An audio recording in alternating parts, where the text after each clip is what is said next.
Several of my friends have asked me in the past about my hunting activities. When I talked to them about feeders and food plots, they really didn't understand or have a concept of what it was all about. So this short video is of an old food plot I had carved out of the woods in the wilds of Central Florida, here on a local private ranch.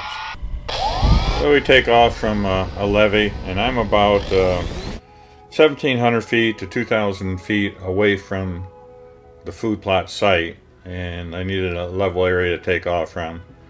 So we're looking kind of north, and you can see off in the distance we had some storms in the area, and in fact even occasionally you'll spot some little lightning coming down out of the dark clouds right there to the left of center slightly. I'm not sure quite where the food plot is located in the direction where I was heading, so I took a guess and kind of headed out over all this woods area, and there I just saw lightning flash. So we're kind of heading a little bit northeast, and just straight right in the center you can just see like a light green line amongst all those trees, and that's where I spotted the food plot showing up. Off to the left you see another green patch, but that's just a little swampy area. It's just grass and water in there. But the food plot is, I happened to hit it right on the button, headed in towards it, and it's right in the center there. Now there's some more lightning. I was trying to get this done as quickly as possible because I wasn't quite sure which way that storm was heading. So I was in a rush to get in here and video this and get back out again.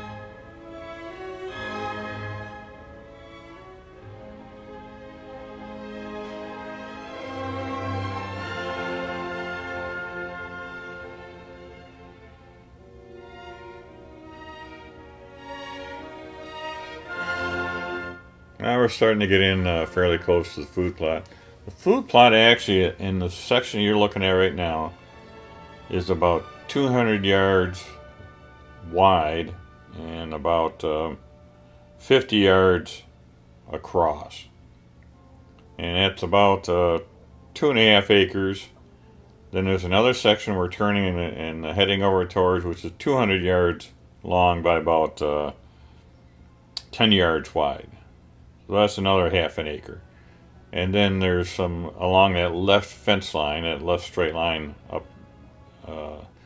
It goes back in the woods in both directions, and there's some little extra area. So all in all, there's about 3 acres total of food plot area that gets planted. Now you can see in the past couple of days we had some rain, quite a bit of rain, so there's a lot of standing water, and that water will eventually drain off.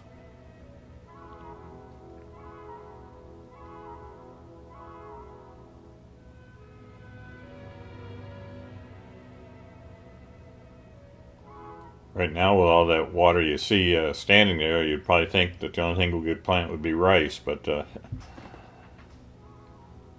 it'll eventually run off. When I had this area cleared, unfortunately it made it just a tad bit lower than the surrounding area, so the water will tend to hold there a little bit longer.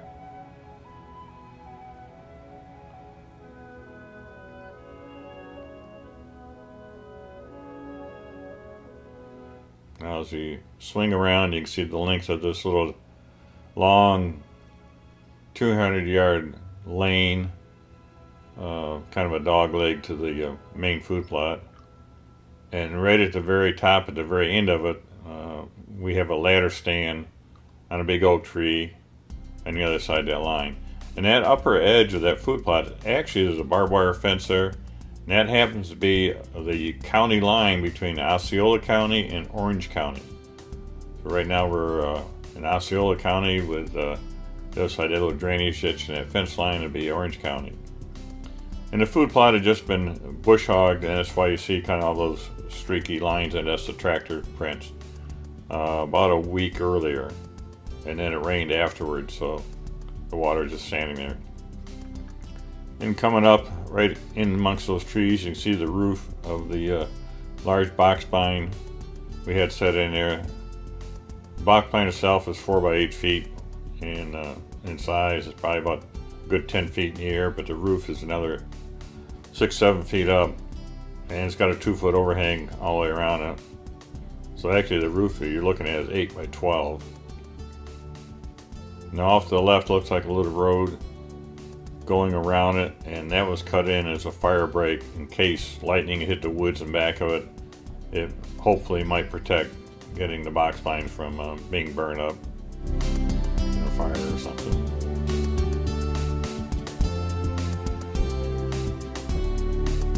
And we'll swing over top of it.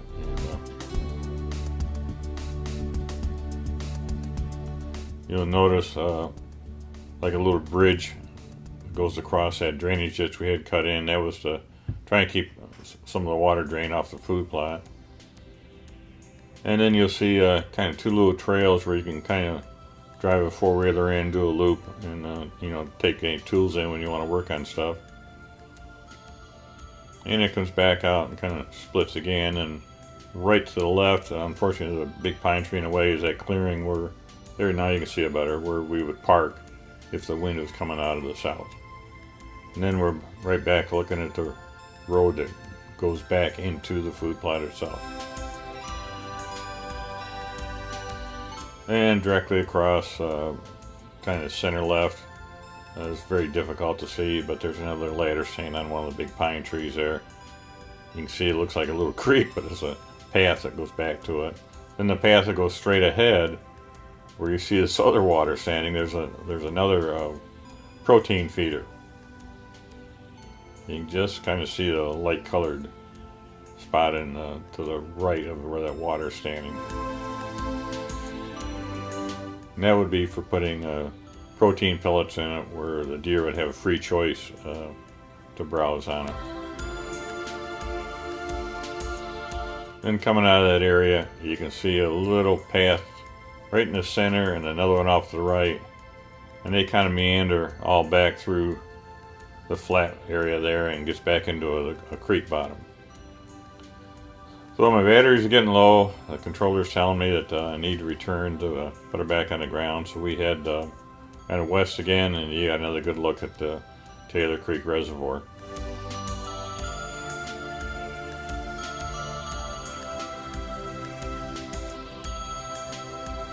Reservoir at this end along that levee, 1.5 miles wide, and it goes for 2.5 to 3 miles straight back. Kind of tapers into slightly a little bit of a triangle shape.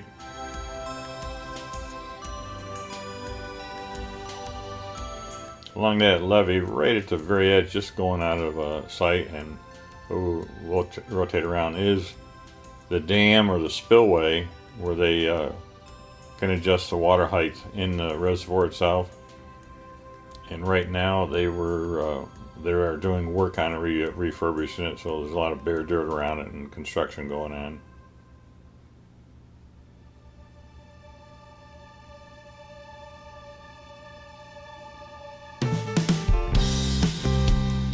And this is I'll say late in the day. I think it's around 6-7 o'clock p.m. and it's typical for getting afternoon showers in Florida.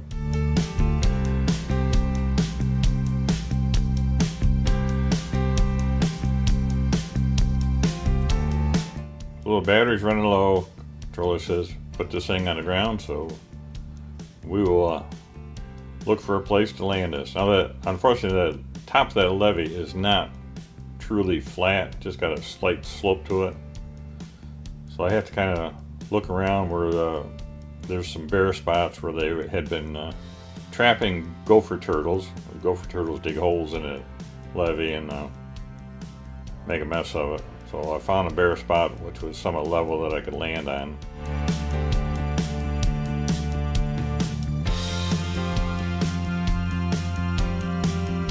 And we'll get down low where I can head over closer to where I'm setting.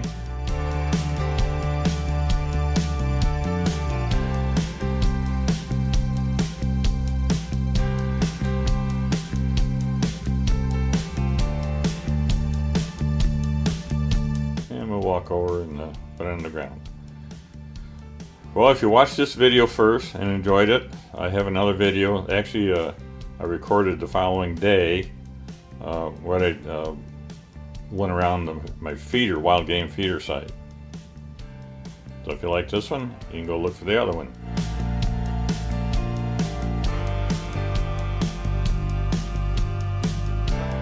I got closer here, you can see that it's not quite flat. Wind caught it a little bit. I wanted to go off, and I had to kind of go up and bring her back down and kind of plant it on the ground. There we go. Thanks for watching.